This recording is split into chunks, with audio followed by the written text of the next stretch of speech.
On a remote hillside near Mount Ararat in Turkey lies a huge and mysterious boat shape. Many scientists believe it's just an unusual rock formation, but some investigators claim that, amazingly, it's the physical remains of Noah's Ark. Well, we made it, guys. This is it. We are standing on Noah's Ark. If this was a natural rock formation, it would be a jagged, irregular shape or a jumble of just little rocks and boulders. Instead, you actually see the boundaries of the boat. I had to investigate it.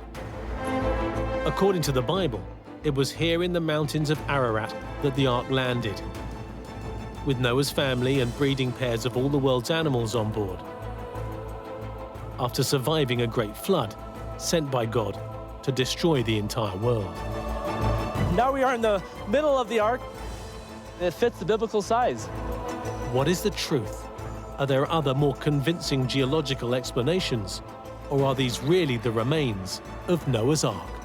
Despite what the Bible says, there is actually zero archaeological evidence for Noah, an ark, or a flood. Sometimes there is no truth, but I am a huge believer that there are usually some grains of truth in most myths and legends.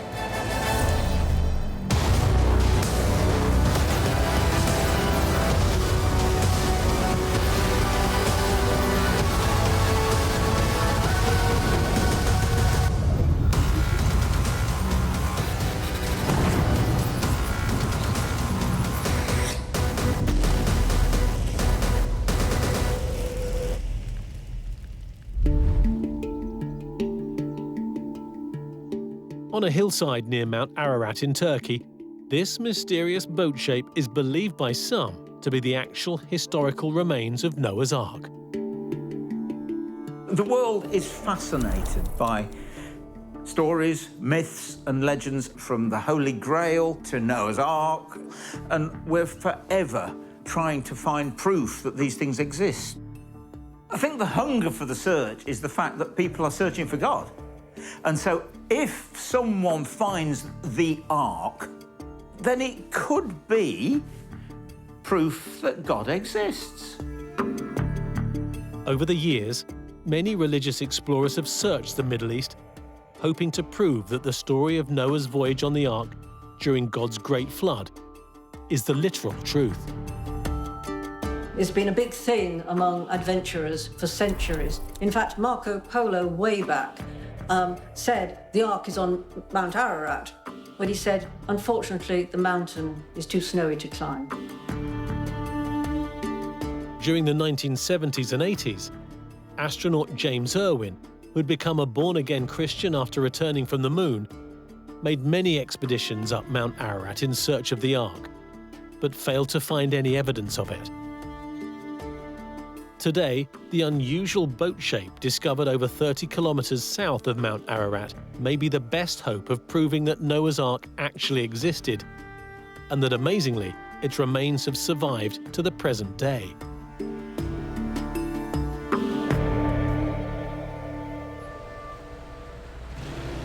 Today, the leading investigator of the site is devout Christian Andrew Jones. Accompanied by research teams, he's been visiting and studying the site for more than 20 years. Yeah, I first came here in 1997, and I was in college, and it was like a dream come true. It was the most exciting trip, because you're thinking you're walking on the remains of Noah's Ark. Now, I've been here about 16 or 17 times since 1997. There's always something new that happens on each trip. And now, of course, this trip, we're focused on radaring the site and getting survey work done above ground. And so that's exciting. We're just really wanting to see what's below the ground. And so that's why we are here today. Armed with the latest scientific equipment, Andrew Jones's mission on this trip is to finally gather enough evidence to convince skeptics that the boat shape near Mount Ararat is more than just an unusual rock formation. He's hoping to prove it really is Noah's Ark. So all of Ararat's in Turkey. It's a 16 or 17,000 foot volcano, it's a stratovolcano, and it has a year-round glacier on top, so you see the snow up there.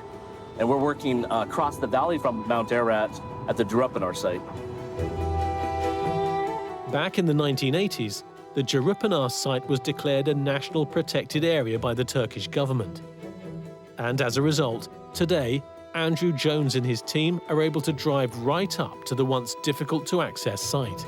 In fact, we have just arrived at the visitor center. Now, the Turkish government built this building in 1987 when they dedicated a national park here for the tourists. So we have arrived.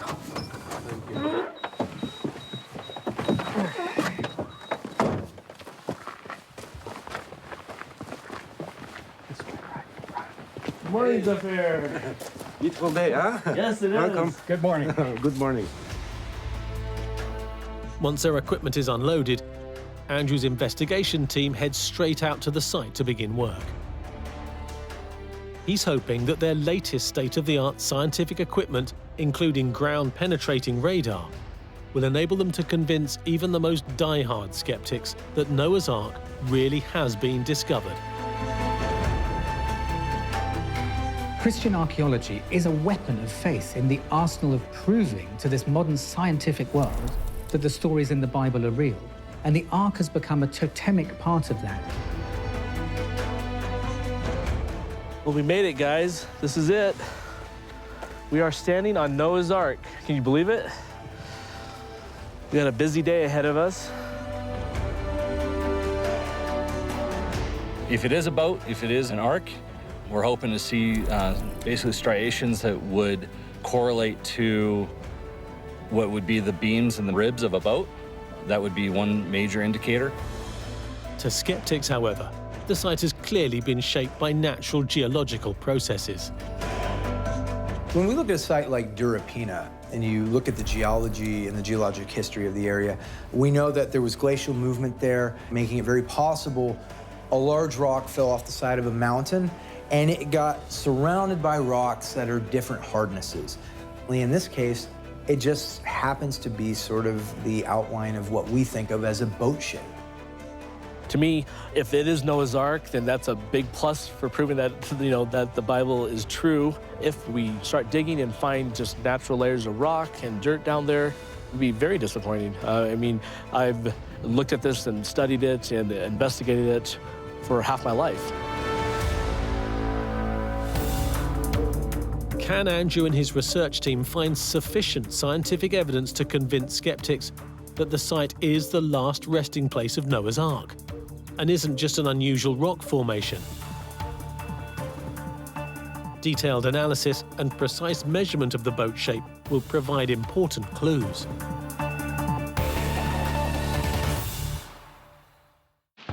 According to the Bible, after God killed the sinful by flooding the entire world, Noah's family, plus breeding pairs of all the world's animals, landed safely in the Ark in the mountains of Ararat before they began to repopulate the planet.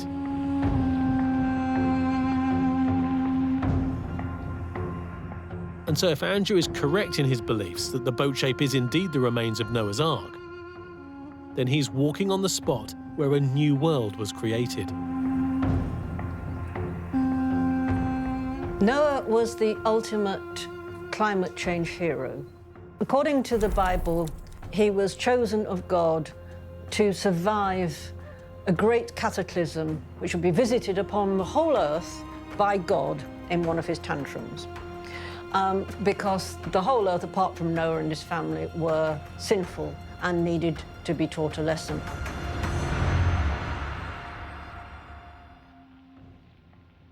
Noah is one of the great figures of Genesis. He is the righteous man. He is the man who was chosen out of everybody else because of his piety and his beliefs and his upstanding nature to save the world. If he really did what he did, and he saved mankind, and, for want of a better word, animal kind as well, then you can't get any guy on the planet that's done more for us than Noah. So, hail Noah. Andrew Jones is convinced that this remarkable story isn't just a biblical legend. He believes it's factually accurate. According to the Bible, he was a great man of faith because God said he's going to destroy the world with water, the whole world, and Noah had to believe that. There was no evidence that this would happen, but God said, build a boat. And so I can just imagine him being made fun of and ridiculed for building this giant boat on land. But, ultimately, by obeying God, he was saved. And at the end of the story, the Bible says that the ark landed in the mountains of Ararat. And so where is this boat? And so that's what we're here looking for.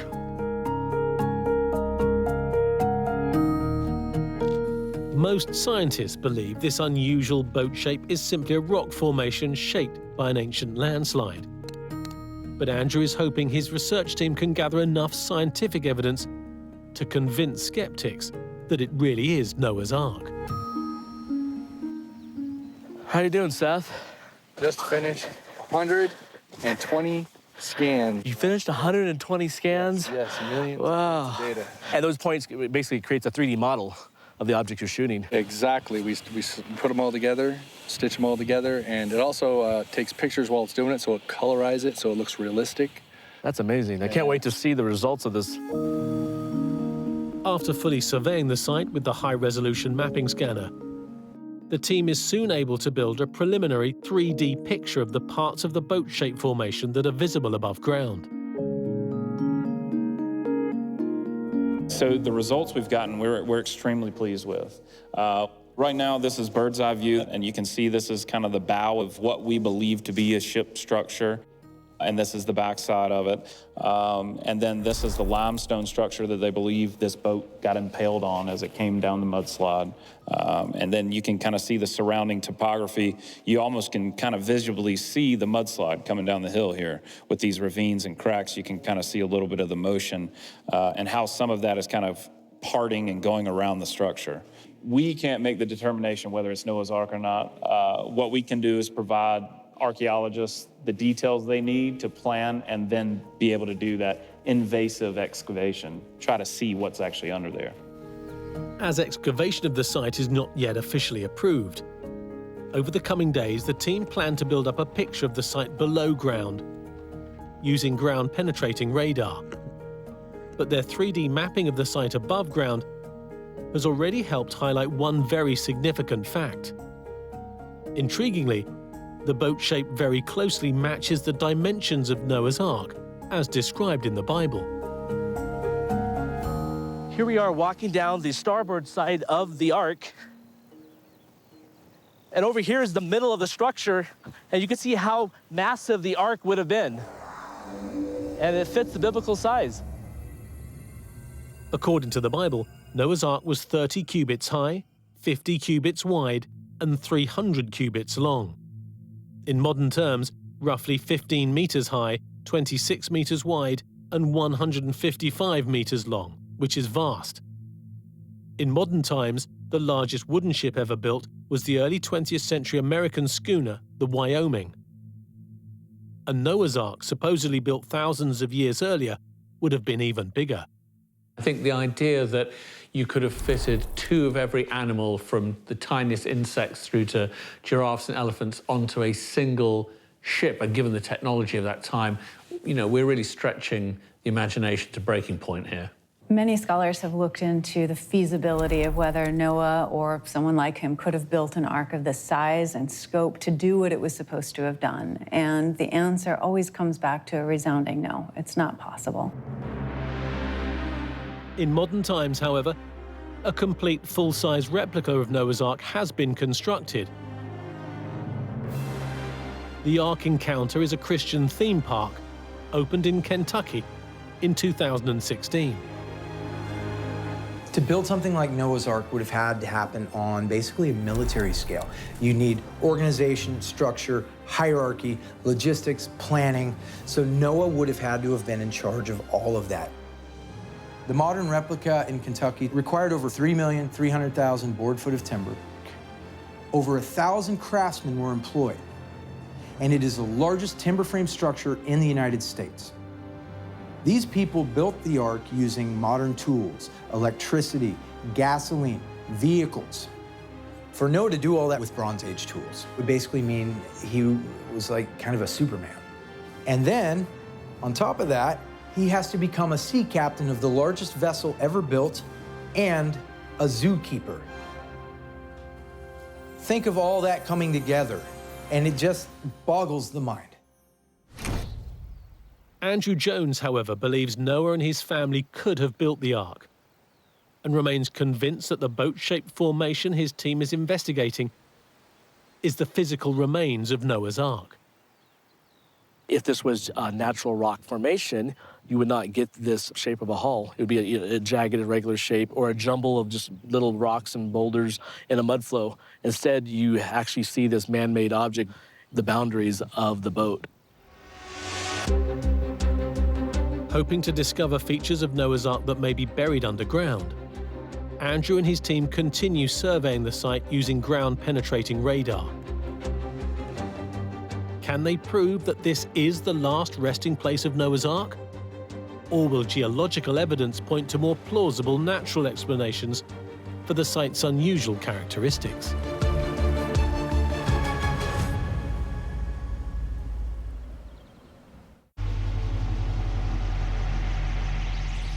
As Andrew surveys the site, he becomes more and more convinced in his beliefs that this mysterious boat shape is indeed the physical remains of Noah's Ark, and not an unusually shaped rock formation, as believed by the science.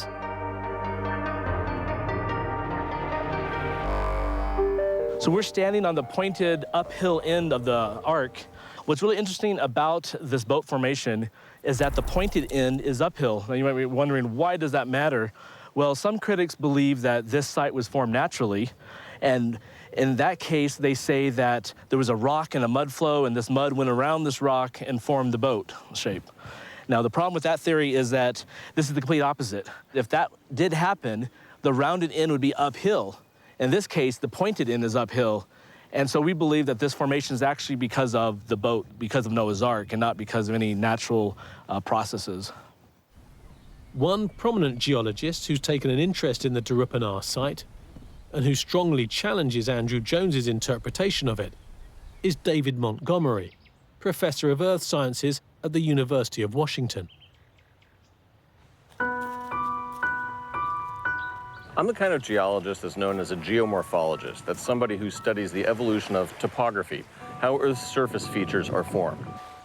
Well, there's a report done by Turkish geologists that have examined that outcrop and concluded that the form is actually a piece of limestone that has been rafted down the mountain on what's known as an earth flow, which is a major landslide, kind of like a glacier made out of mud, if you will. It's a piece of Miocene limestone, 10, 20 million years old, fossiliferous, so there's fossils in it. And it's a hard stretch to think that you would make an ark out of rocks. As a Christian creationist who believes that the Bible is the literal truth, Andrew Jones has many disagreements with mainstream geology.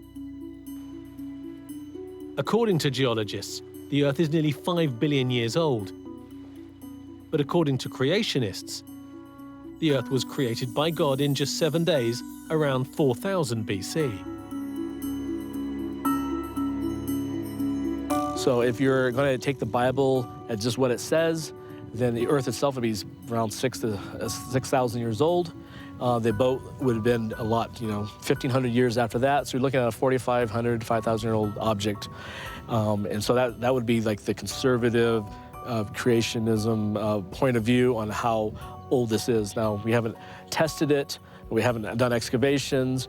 And I believe in the Bible account, so I believe, it would match. But obviously, no excavation has been done yet at the sea.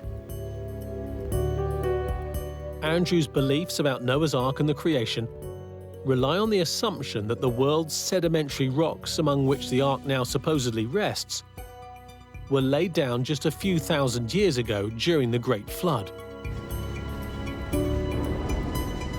I respect the Christian faith, but the creationist narrative just does not match up to the science as we know it. It just takes something like looking at the cliffs of Dover and realizing that every piece of chalk there is the skeleton of a once tiny microorganism that slowly built up over millions of years.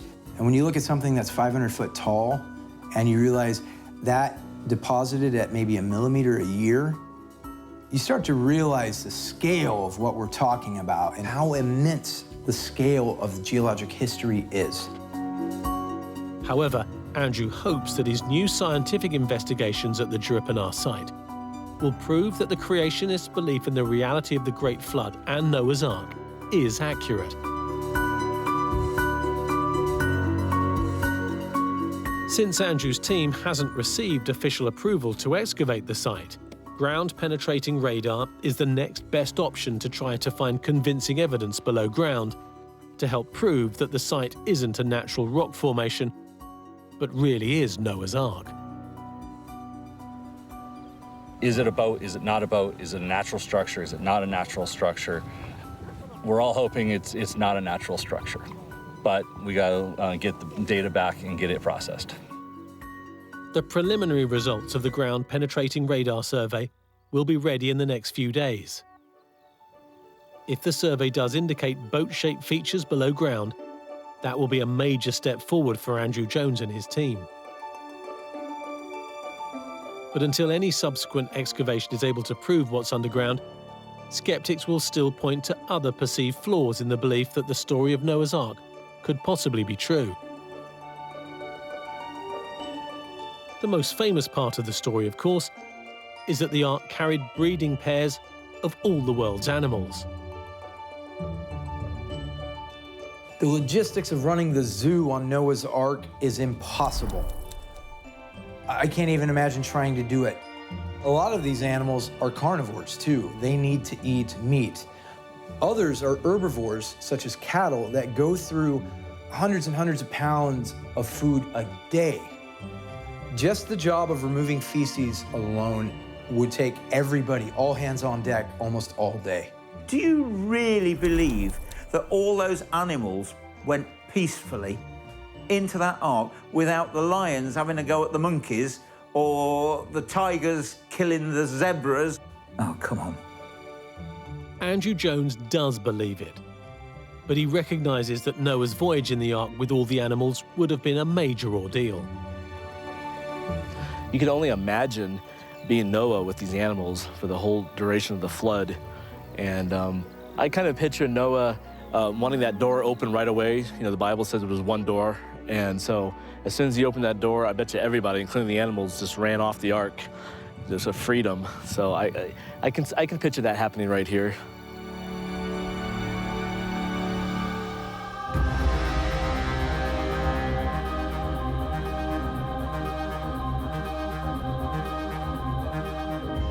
But skeptics question whether there is any scientific evidence at all that there ever was a global flood. But in an effort to find corroborating evidence to support his belief that the world did indeed suffer from such a global flood, with Noah's Ark as its sole survivor, Andrew and his local Turkish assistant, Zafer Onay, are now going to visit another site.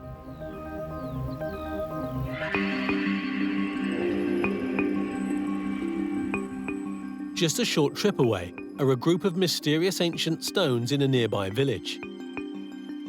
Andrew hopes they'll provide another promising clue that Noah's Ark did land in this region after the Great Flood.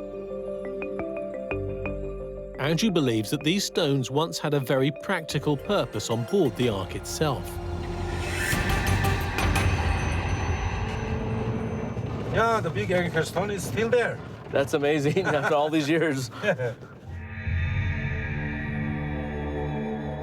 Remarkably, Andrew believes the group of heavy stones found here, known as drogue stones, were once hung over the side of Noah's Ark to stabilize it as it navigated the choppy waters of the Great Flood, sent by God to destroy the entire sinful world.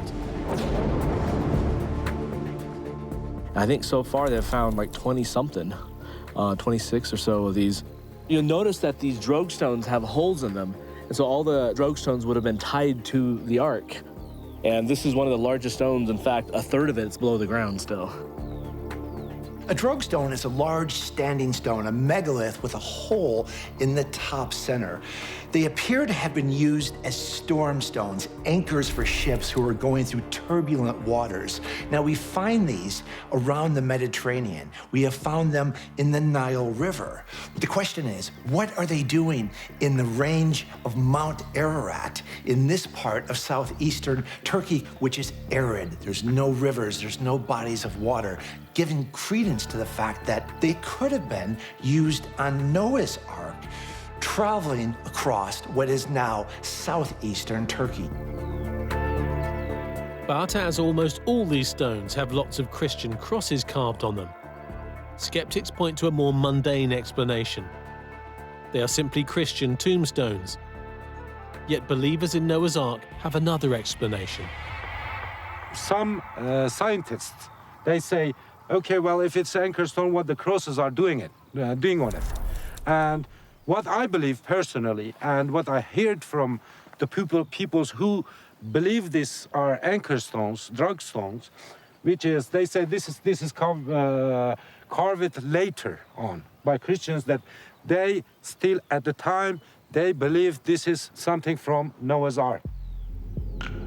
Were these stones really used to stabilize Noah's Ark during God's great flood? And then later reused as gravestones by local Christians, who revered their connection to the Ark? Skeptics refute the suggestion. One reason is because geologists say there is no evidence for a global flood at any time in history, indicating that the story of Noah's Ark cannot be true.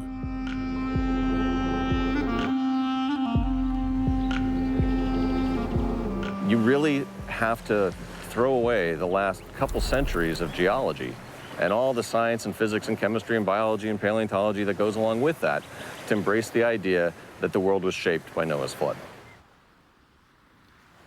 There's no evidence anywhere in the world of a massive worldwide flood at any time.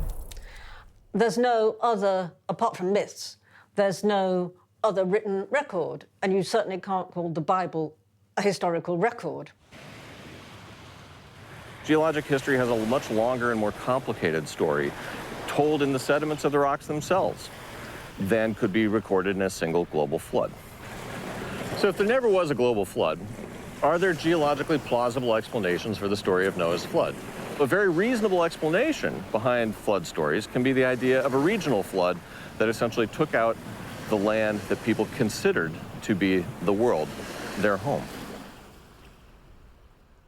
I mean, to flood the entire planet up to the summits of Mount Everest, say, would require 4 times the amount of water that's in the oceans today. So it just does not seem feasible, let alone it's then supposed to disappear suddenly. So what's more likely is that there was some kind of catastrophic flooding in the region, you know, maybe some sort of movement in the Mediterranean or the Black Sea. And this was remembered as a folk memory. Maybe it was a story that was told round the firesides, and it changed and it morphed, and it became different myths in different civilizations.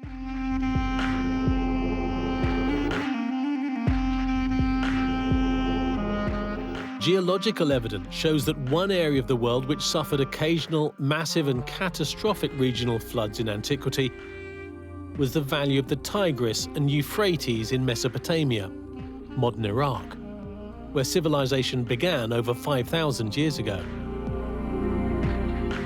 There is evidence within the Mesopotamian region of the flood of the Tigris River dating to about 2900 BCE. So this we can date by pottery shards that are found just before and just after this level, this geological level, that gives us quite a firm date for that. At the time, around 5,000 years ago, local people affected by this huge, devastating flood in Mesopotamia could easily have believed that the whole world was flooded. If you're looking at a worldwide deluge, when you consider what world means to a person who only has ever been within a couple miles, 10 miles, maybe even 100 miles of the place that they were born, that's a lot different than our global concept of the world today. The Bible story of Noah's Ark surviving a global flood was written a couple of thousand years after the Great Flood in Mesopotamia. But could the biblical account have been inspired by it?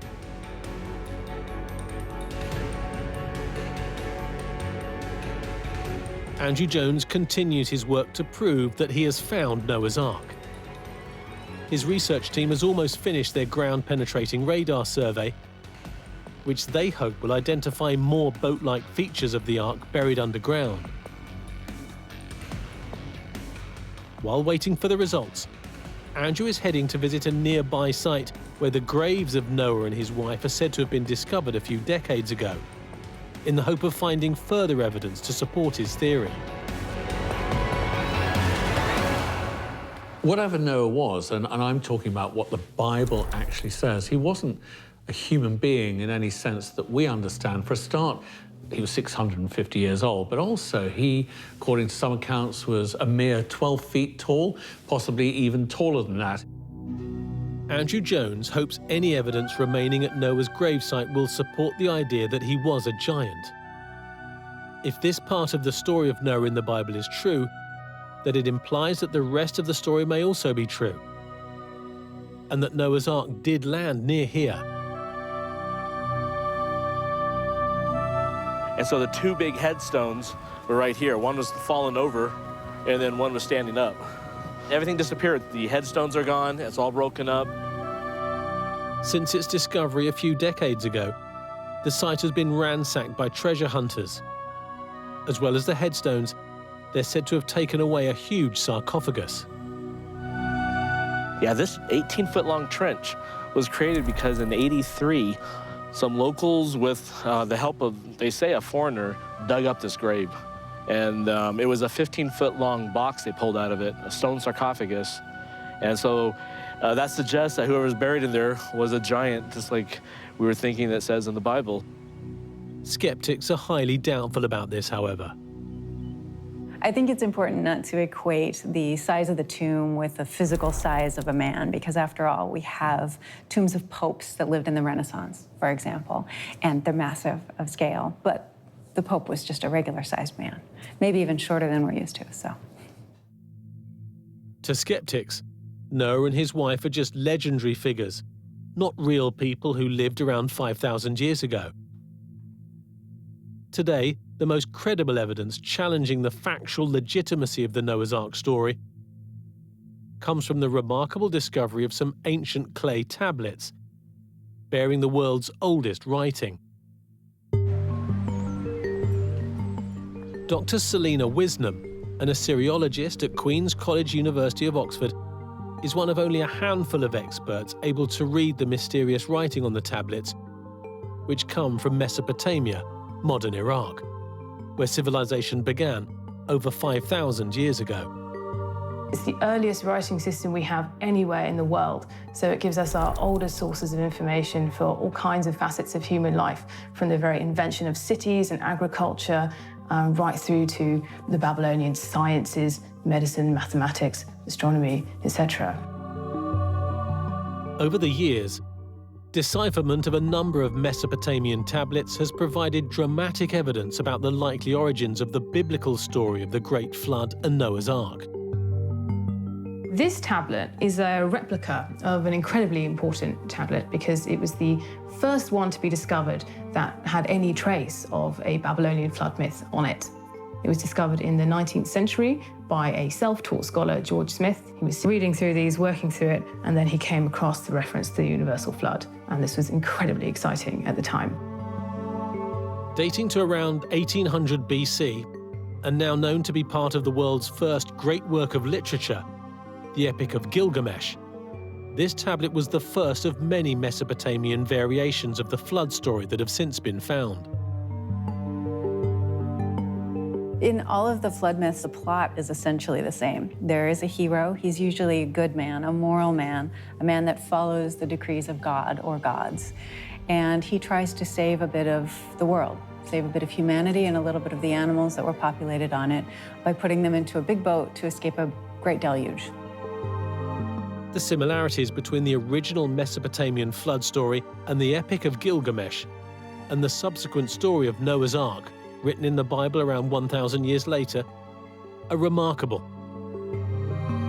In both, a god tells a human figure that the flood is going to come, tells him how to get around it, tells him to build a boat. In both versions, the god tells the person to take on board 2 of every kind of life, all of the food that they'll need. In both cases, actually giving the very dimensions of the boat, really detailed instructions about how to construct it. The boats of the Epic of Gilgamesh's hero, Utnapishtim, and another Mesopotamian flood hero, Artrahasis, are also intriguingly similar in size, if not in shape, to the Bible's description of Noah's Ark. Utnapishtim's ark was supposed to be a cube. Artrahasis had an ark that was a kufa, or a kind of a coracle, a round boat, which had multiple tiers as well. And then Noah's ark was supposed to be like 3 stories, a long rectangular. We've got very specific size for that. Big door at the end. What's interesting about all of these is that if we take the understanding of the space that was given to create these in the stories, they all tend to be about the same cubic space, if you will, which is really interesting. It seems to suggest that the stories descend one from the other. There are many other details in the stories that match. For example, birds are sent out 3 times from both the Mesopotamian boat and Noah's Ark in order to search for land. If we go down to this line here, this is where it describes the sending out of the first bird. Mash Shar. So I let the bird out, setting it free. Ituram Ma. The bird went off, but it returned. To most experts, the numerous similarities between the Mesopotamian flood story and the biblical story of Noah's Ark, written over 1,000 years later, are much too great to be just coincidental. Probably the reason why there are these similarities between these stories is that the Israelites were actually in Babylonia during the 6th century BC. The Babylonian king Nebuchadnezzar had sacked Jerusalem and then deliberately moved the population around and resettled them closer to the Babylonian capital. So the Israelites would have been coming into contact with these Mesopotamian flood stories. The idea of a global flood catastrophe where a prophet-like figure leads a select group of people and animals out of the disaster and to a new world is something that recurs in many mythologies, and particularly in Mesopotamia. So you have, for example, the Epic of Gilgamesh, and in the Sumerian Babylonian civilizations, this story recurs. And Noah comes up, of course, in the Torah, the Jewish Torah, he's in the Christian Bible, and he's also in the Muslim Quran.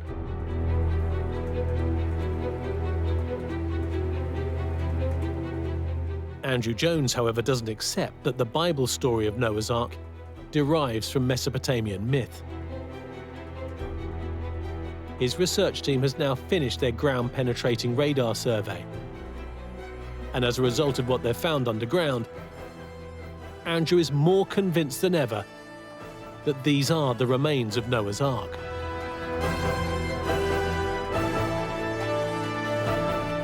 But he has his work cut out to convince the skeptics that these are anything more than unusually shaped rocks. There is absolutely no evidence of the Ark existing on Mount Ararat in eastern Turkey. None. I think it is just some form of rock structure that's formed and looks like a boat. Andrew's investigation team, however, has just finished surveying the Durapanar site with ground-penetrating radar. Taking a first look at the data, there's great excitement that it may show hidden features of Noah's Ark buried underground. When they get about 8 feet down, 8.5 feet down, we're starting to see some parallel vertical structure. And then as we go down a little bit deeper, we get down to right at about 9 feet, we actually see an intersection of that parallel and a horizontal. So we're actually getting right angles. Whoa. Underneath the ground. Oh, you can see it right there. Yep. Yeah. You got almost like a little cavity where you've got a right angle being created. It's like 3 or 4 right angles. Mm-hmm. So is there no way this could be natural or what? Typically, you're not going to find straight lines and right angles in a natural environment. That's man-made items, yeah. It will take considerable time for the raw data to be fully processed. So for now, the team's initial interpretation of the data is all there is to go on. Well, this is just raw data. It's not processed yet. We can't tell what it is, but typically right angles don't exist in nature. So this kind of leads you to believe that there may be something man-made under there. I think it definitely gives enough to say, hey, let's investigate further. Let's start digging up. Let's see what this is. Skeptics, however, are concerned that Andrew Jones and his team are simply finding what they're looking for. There's a phenomenon called pareidoia, and really it means that you kind of see what you want to see. And if you've invested a lot of your personal identity into a faith that has an idea such as the Earth is 6,000 years old, there was a global flood, it makes sense that people who are out looking to prove this are going to start finding evidence that other people aren't seeing, and that doesn't hold up to the science. Historically, throughout the history of archaeology, throughout the history of history, when people want to find something, they often mistake what they found for the thing they wanted to find. All in all, skeptics doubt there's any chance that the story of Noah's Ark is the literal truth. The geological evidence from the Derivation site, along with the similarity of ancient Mesopotamian flood myths, and the logistical challenges of building an ark and populating it with the world's largest zoo, lead skeptics to propose other explanations. Most likely, perhaps, the story of Noah's Ark derives from a catastrophic regional flood in Mesopotamia or elsewhere in the Middle East thousands of years ago, which was vividly remembered in myth and then passed down to biblical times. One of the important things to remember with all these myths is that no matter how old they are, underlying them, there could be some element of truth. In Genesis, it says that he should take one pair of every animal. Now, that's not even remotely feasible. But that doesn't mean that there may not have been some story that went down in myth that people remembered about some person or group of people saving some local animals from a particularly disastrous flood. And I suppose that some guy living on a farm in the remote part of wherever it happened to be at the time, Mesopotamia, could have been a huge flood to him and his neighbours. They probably never ventured more than 20 miles away in the whole of their lifetime. So that was the world to them.